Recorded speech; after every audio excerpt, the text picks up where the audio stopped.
Labas, čia vėl aš. Įsivaizduoju, kad šaknis jau po truputį pradeda gąsdinti arba nusibosti, ypač kai ką tik mokėme šaknų daugybą ir tai, kas yra šaknis, bet pereikim prie šaknų sudėties. Pala, šaknų sudėties, jas reikia dar ir sudėti. Absurdas. Bet nieko, aš tai išmokysiu ir nebus tai baisu. Kartais žmonės, matydami šaknis, galvoja, pala, šaknis iš 2 plus šaknis iš 2 tikriausiai bus šaknis iš 4, ar ne? Ne, dėje, jokių būdų taip nebus, o ne. Ir mes pakalbėsime, ką mes darom su šaknimis. Taigi, aš mėgstu papasakoti vaikams, kad įsivaizduokite šaknį kaip kokį nors x. Pavyzdžiui, x plus x yra 2x. Ar ne? Mes galim taip turėti ir šaknis. Mes galim įsivaizduoti šaknis iš 2 plus šaknis iš 2 lygu 2 šaknis iš 2. Realiai mes turim šaknį iš 2 ir šaknį iš 2 sudėsime, gausime 2 šaknis iš 2. Viskas. Taip ir veikia sudėti šaknų. Galim keliauti, viskas puiku, viskas nutubo fantastika. Taip. Ir svarbu žinoti, kad mes negalim, pavyzdžiui, sudėti šaknis iš 2 plus šaknis iš 3. Ne, mes tiesiog, tai bus atskiri dalykai, mes ir gausime tiesiog šaknį iš 2 plus šaknį, keistai ženklušiu, šaknį iš 3. O, koks gražus šaknės ženklas. Galim netgi įsirėminti, fantastika. Labai gerai padariau. Taip, aš savo medalį nusipirksiu.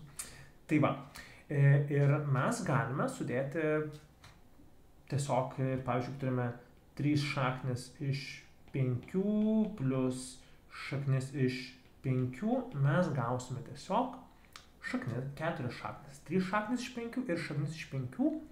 Čia galime, nematome, 1 šaknį iš 5 ir gausime tiesiog 4 šaknis iš 5.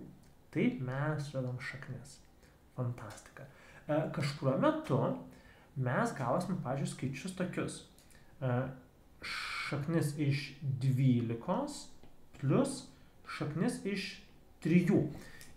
Ir kažkurio metu galite pagalvoti, tai mes čia jų negalime sudėti.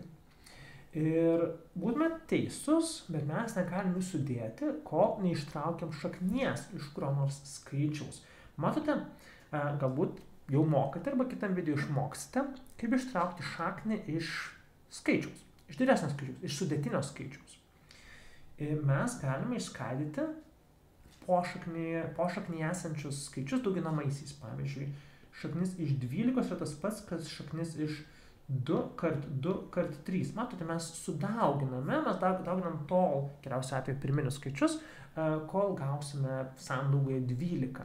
Ir jeigu yra 2 vienodi dauginamieji, jeigu yra 2 vienodi skaičiai pošaknyje, mes galime juos ištraukti iš šaknies. Lygiai taip pat, kai mes mokėmės, kad šaknis iš 2 kart šaknis iš 2 yra lygu 2, tai mes čia irgi ištraukiam šitą dvejetą iš šaknies ir gausime 2 šaknis iš 3.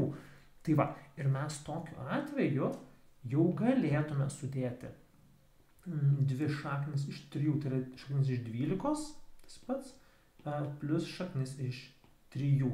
Ir gausime 3 šaknis iš 3. Tai va, taip veikia sudėtis šaknų, kai galima ištraukti, kai yra skirtingi pošakniai, bet galim ištraukti kažkokią šaknį.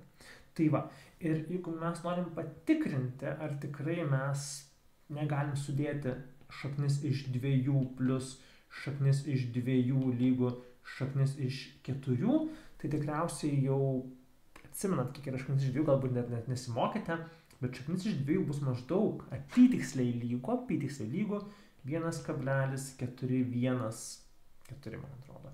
Tai va, ir 1,41, tai tikrai nebus lygu 2. Nes čia šaknis tokia bus. Va, tai mes negalim prilyginti. Tai va, tai dėl to mes negalim sudėti skaičių pošaknį ir mes matom, kad negausim to paties atsakymo. Tai tiek. Kai mes sudedam šaknis, mes galim sudėti skaičius, kurie turi tą patį pošaknį, taip, turi tuos pačius skaičius pošaknyje, arba jeigu mes galime ištraukti šaknį tol, kol gausime vienodus pošaknius.